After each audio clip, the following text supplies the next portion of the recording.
আসসালামু আলাইকুম। প্রিয় পান চাষী ভাইয়েরা কেমন আছেন? আমি আজকে পানের জমিতে পানি দেব। আজকে আজকে ২৮শে জানুয়ারি, ১৪ই মাঘ। আর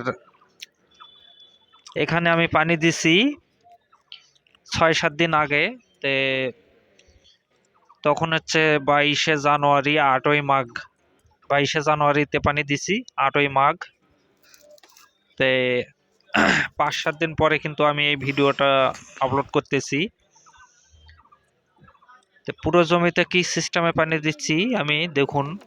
এটা হচ্ছে স্প্রিংকলার মাধ্যমে পানি দিচ্ছি, শুধু সুইচ চাপবো আর অটোমেটিকলি আমার পুরো পানের জমিতে পানি হয়ে যাবে।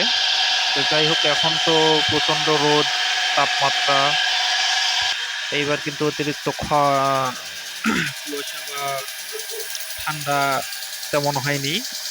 তো এই কারণে অগ্রিম পানি দিলাম। গতবার কিন্তু ফেব্রুয়ারি মাসে পানি দিছিলাম, এবার জানুয়ারি মাসেই পানি দিচ্ছি। পানি দিলে তাড়াতাড়ি নতুন নতুন শিকড় বের হবে এবং নতুন পান কাটবে। তে হাটে যত নতুন পান নামাতে পারবেন তত কিন্তু টাকা ভালো পাবেন। তো এখনো কিন্তু ভালো মাথা দেখা যাচ্ছে, অনেক সুন্দর ফলফলা। দেখে মনে হচ্ছে যে এগুলোই নতুন পান। আসলে অনেকেই কিছু ভিডিওতে তাই বলেছে।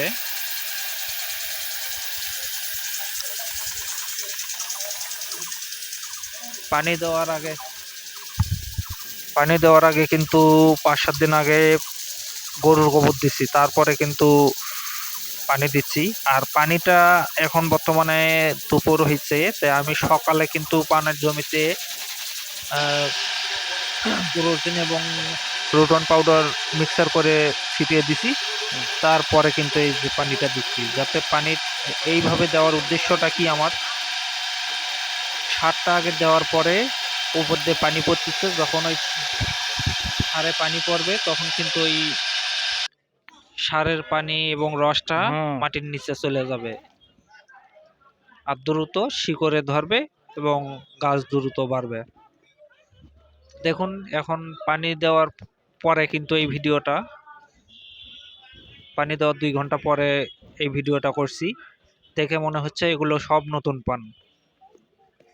এই যে গুরুজনের দানা দেখা যাচ্ছে, আর গোবরগুলো দেখুন, এই যে এর এই গরুর গোবরের রসটাও কিন্তু মাটির নিচে চলে গেছে। অনেক জায়গায় কিন্তু অনেক ভাইয়েরা গরুর গোবর দেয় না, তারা বলেন পানের গাছে বা পানের মাটিতে লোনা লাগে। কিন্তু আমাদের এদিকে শীত মৌসুমে কিন্তু প্রচুর পরিমাণে গরুর গোবর ব্যবহার করে থাকি। কিছু অংশে আপনারাও দিয়ে দেখবেন, ভালো লাগলে দিবেন, না লাগলে পরবর্তীতে দিবেন না। আমরা কিন্তু সবসময়ই এইরকম শীত মৌসুমে গরুর গোবর প্রচুর ব্যবহার করে থাকি। আব্বু, তুমি কি একাই পানি দিলে জমিতে, পানের জমিতে? হ্যাঁ। কিভাবে?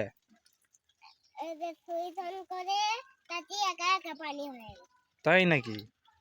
ও, তাহলে আমাকে কাজ করতে হয় না, পানি দিতে হয় না? ও আচ্ছা, তুমি তো জমিতে গোবরও দিছো তাই না? ও,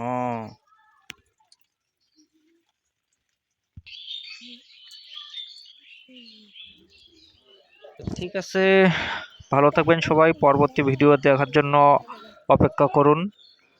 নতুন নতুন ভিডিও নিয়ে আসবো আপনাদের মাঝে।